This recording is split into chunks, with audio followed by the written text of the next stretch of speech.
what should people understand about Antifa's political goals?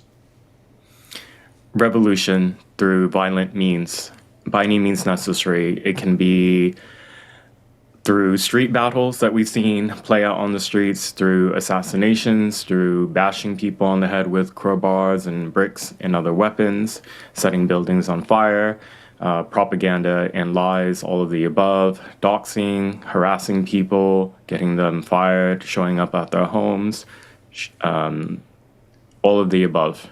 Yeah, those sound like terrible tactics that aren't part of politics, but indeed part of instilling fear in the populace. But like, to what end? Is revolution itself the end state, or are they promising some revolution towards some sort of, like utopia?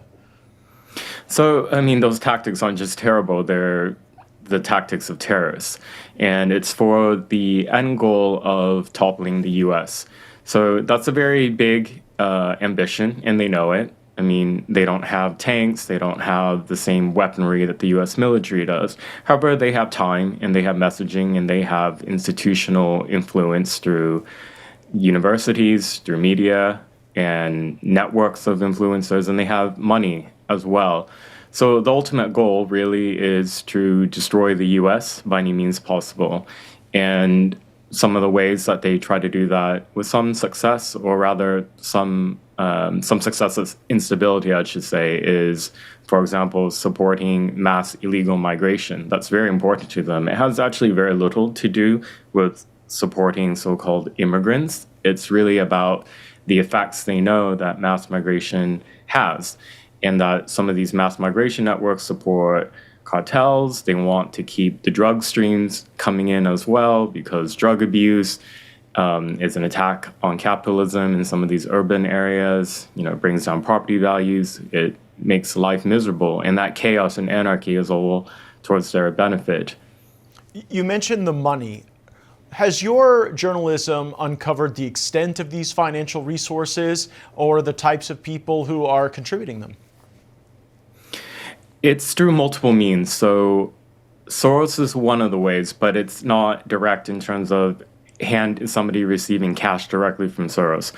Soros has a very large philanthropy arm, donates hundreds of millions of dollars towards organizations, registered nonprofits. This is all on the books.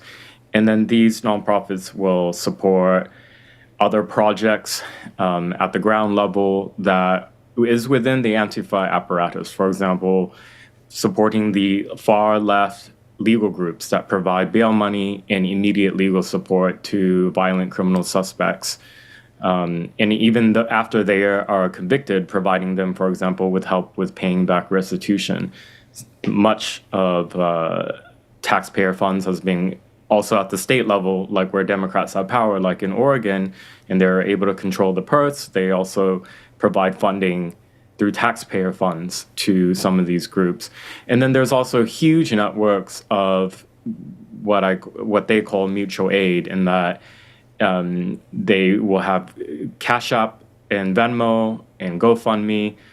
And this is all done in the open, and they distribute these links that are shared towards in these far left networks, and it gains huge traction. I would consider the Minnesota Freedom Fund, which Kamala Harris supported in 2020 during the BLM Antifa deadly riots, I would consider that part of that apparatus, and that these type of links can reach the mainstream left, and people donate money thinking that it's done for a good cause.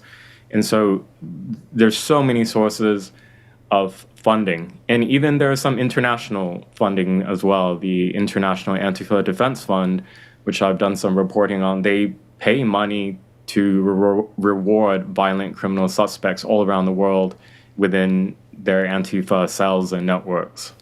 It's a very good description of the network. Now that there is this designation as a terrorist organization, what are you going to be following to see that the networks are indeed disrupted and dismantled? Well, I'm going to look at what the DOJ does. They have a very big task in front of them, because Antifa exists through deception, and they're entirely decentralized intentionally. It's meant to be so you take out one cell, the whole network's not disrupted. Each cell operates actually quite autonomously.